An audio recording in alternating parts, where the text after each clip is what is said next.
In this video, I'm going to show you how I made this 50-pound hunting bow out of a sapling that you probably have in your backyard.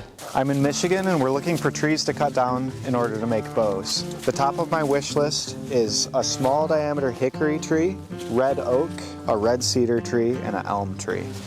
I believe that this is a small shagbark hickory tree.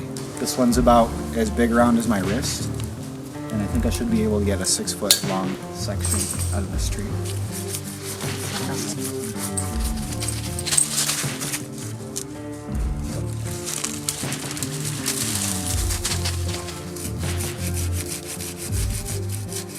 We're back home now and I've got this hickory sapling ready to make a bow. What I need to do next is take off all of the bark and then choose which side is the smoothest and has the least amount of knots, and that'll be the back of my bow.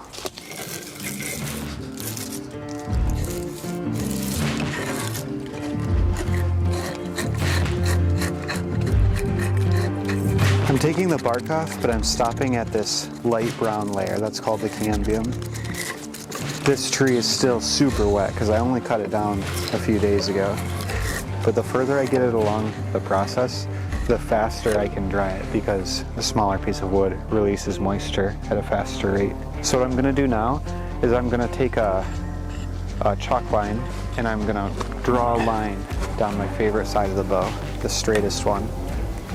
And then I'll remove wood from the sides.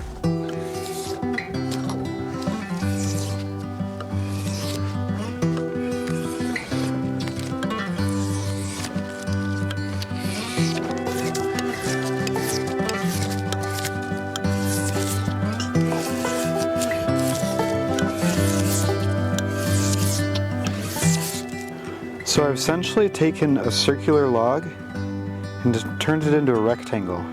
So I've got flat sides, and then this is the back of my bow. And then everything from here down needs to be removed, except for in the handle.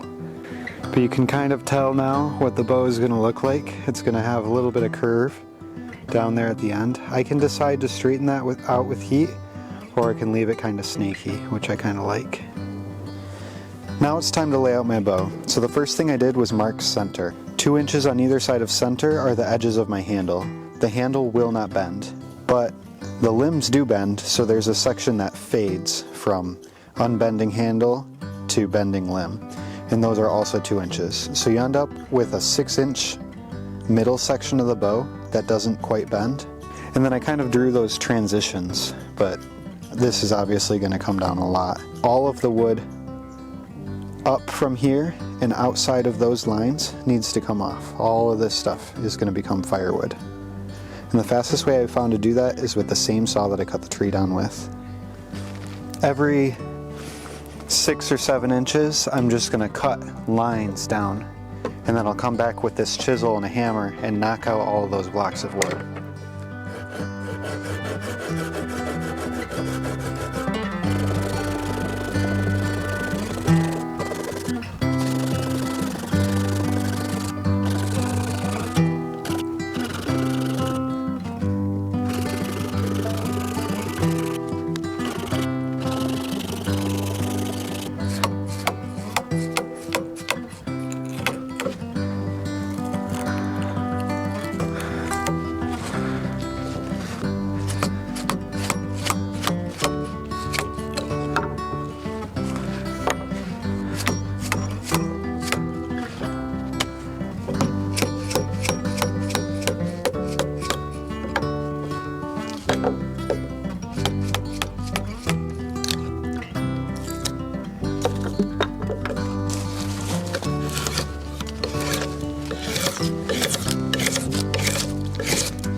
Starting to look a little bit like a bow. I removed a ton of material today. One of the questions I get the most is how long does it take you to make one of these bows? So I'm kind of trying to keep track of my hours with this one. I'd say today going from a round sapling down to, we'll call this a bow blank, but it's so far away from bending, Took me probably 4 hours. I'm gonna bring this inside and set it next to the fire so it can start drying. The benefit of working it when it's green is it cuts with a draw knife so much better. My goal today is to get this bow bending. There's still quite a bit of strength in this wood. It's not even close to bending. So I'm just gonna thin these limbs down as quickly as I can with my draw knife until I can get it flexing just a little bit. And then I want to put it on a drying form that's going to add a little bit of recurve to it.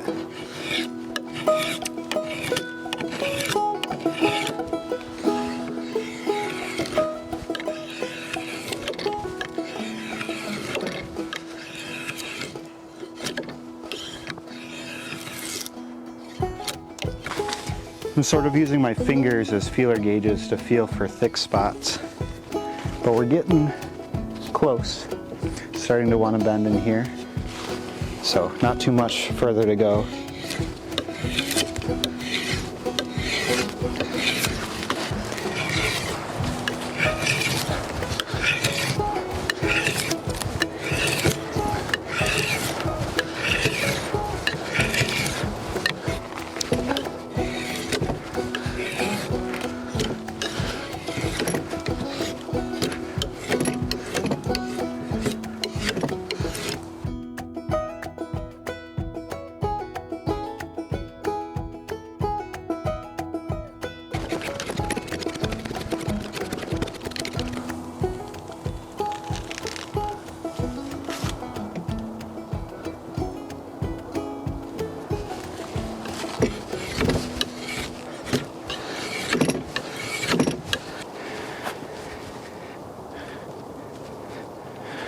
Got it lightly bending.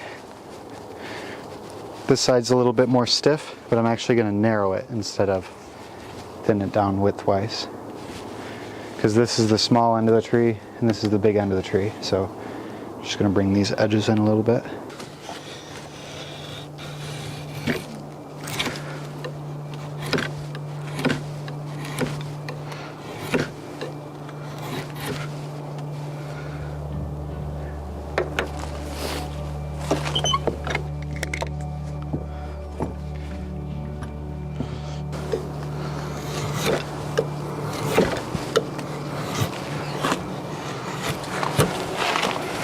If you were to half the width of the bow, it would be half as strong. But if you were to half the thickness of the bow, it would only be a quarter as strong. So the thickness has a much bigger impact on how strong the bow is than the width does. But it's important to have enough width because you're spreading the stress over the most amount of belly fibers. If you make it nice and wide, you'll end up with less string follow, which is when the bow is still bent even after you take the string off of it.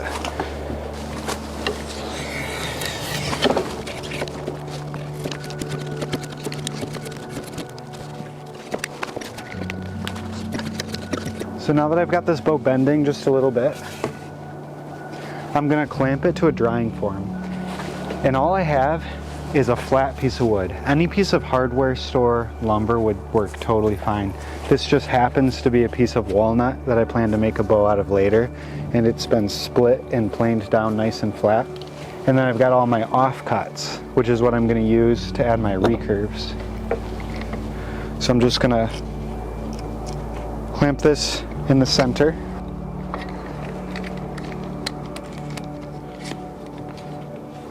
And then I'm going to pull up on the limbs and stuff pieces of wood under there, being careful not to break it. This is similar to the steam bending process. The only difference is instead of using steam, I'm taking advantage of the fact that this wood is already very wet because I cut this tree down about a week ago. And then I'm gonna take my other clamp and clamp down the ends.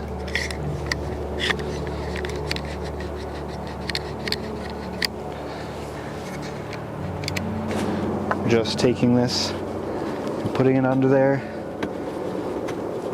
sliding it to where I think it should be, and then clamping down the ends.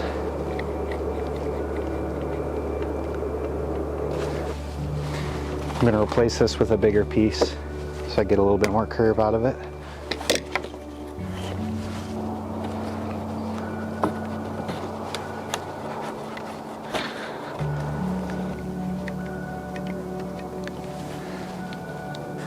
There you go.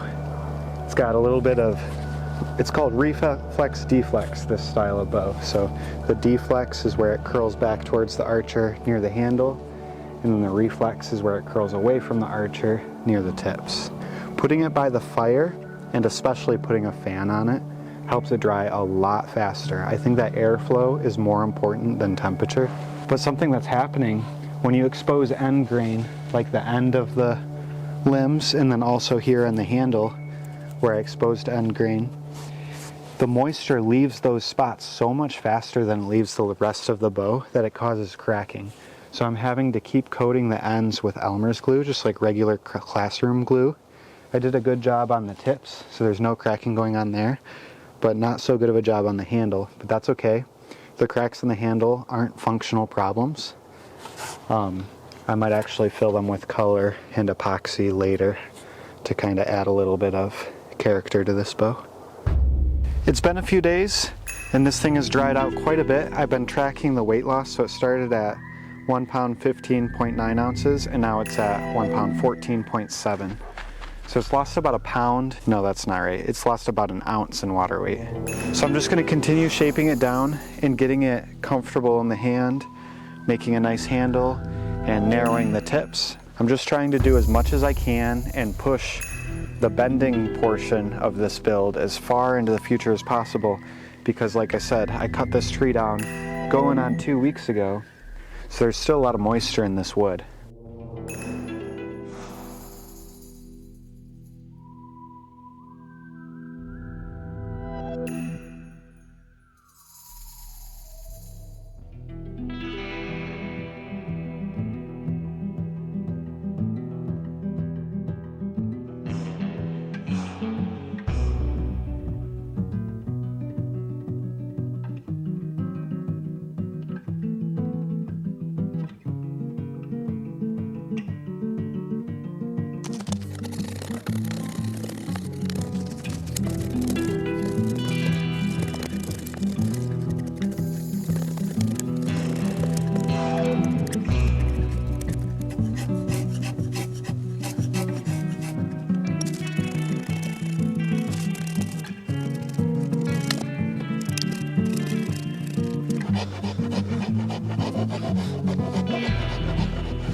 I've got this bow completely to shape. So the handle's shaped out. I like the way that the curve is. It's now time to start bending the bow. So I need to make grooves for a string to sit in, and then we're gonna put it on the front of the cabin and start pulling on it with a rope and see how the bend looks.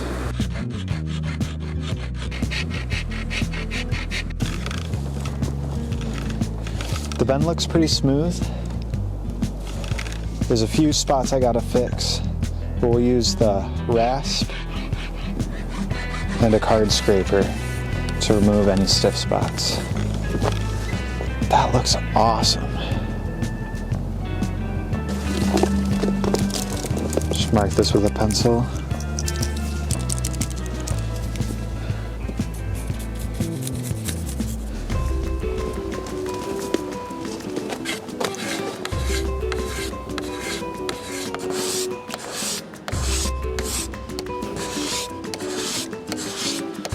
Looking pretty good.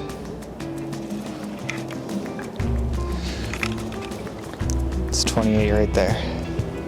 Coming in at 42 pounds at 28 inches.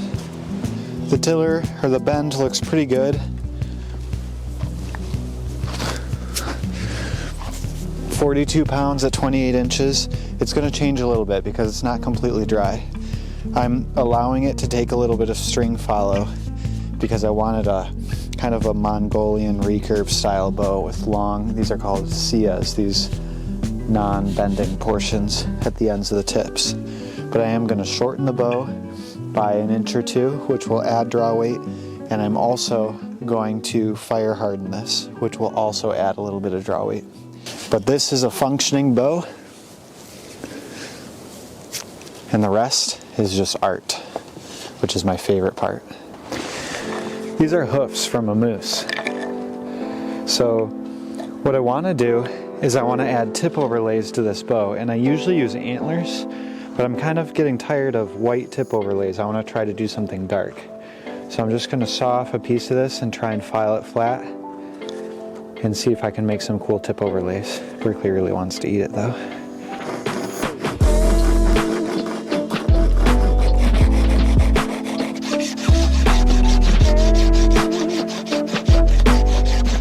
So I want to glue that right about there. So I'm going to actually cut off these old tips so that I can glue it right there.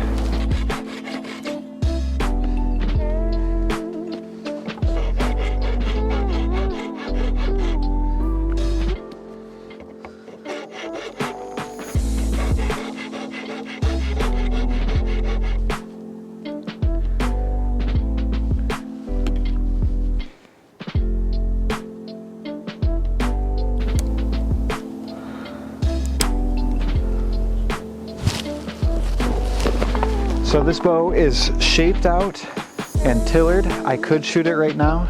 I just glued the tip overlays on. We're gonna go set it next to the fire for another couple days, see if it loses any more water weight. And then we need an arrow shelf. I wanna stain it so that it's a little bit more camouflaged, and then we'll be ready to shoot it.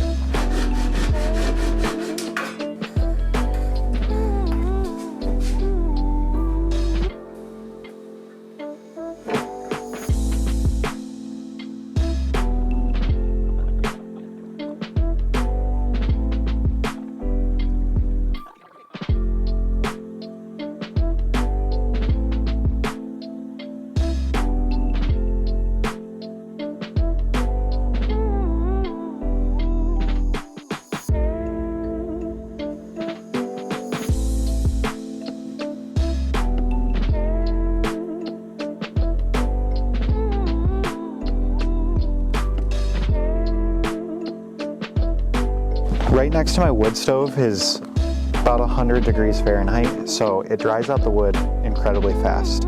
I've been tracking the weight loss, and it was losing 0.1 to 0.2 of an ounce every day for a while, and then it dropped to maybe 1 ounce every 2 days, and now it hasn't lost any weight in a week. So I would say that this has reached equilibrium moisture content. So I polished my horn tip overlays with steel wool. I painted leaves on the back. This is a Michigan tree, so I did Michigan leaves, like Michigan fall colors. I've got maple leaves, oak leaves, and hickory leaves all in there. I added a piece of caribou antler for the arrow rest, and I heat treated the belly, which just enough to cause a little bit of color change. Like you can see these two darker lines down the belly. And that changes my tiller a little bit sometimes. It'll make the bow heavier and could also impact the way it's bending. So we're just going to check it really quick on the tillering jig on my cabin, see if it's bending right, and then it'll be time to shoot this bow. That's 28 inches right there, and I think that looks pretty groovy.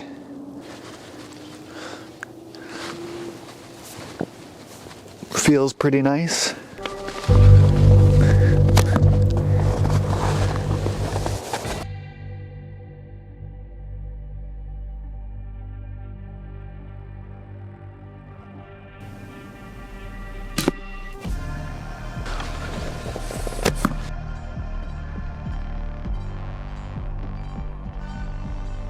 This is pretty sweet.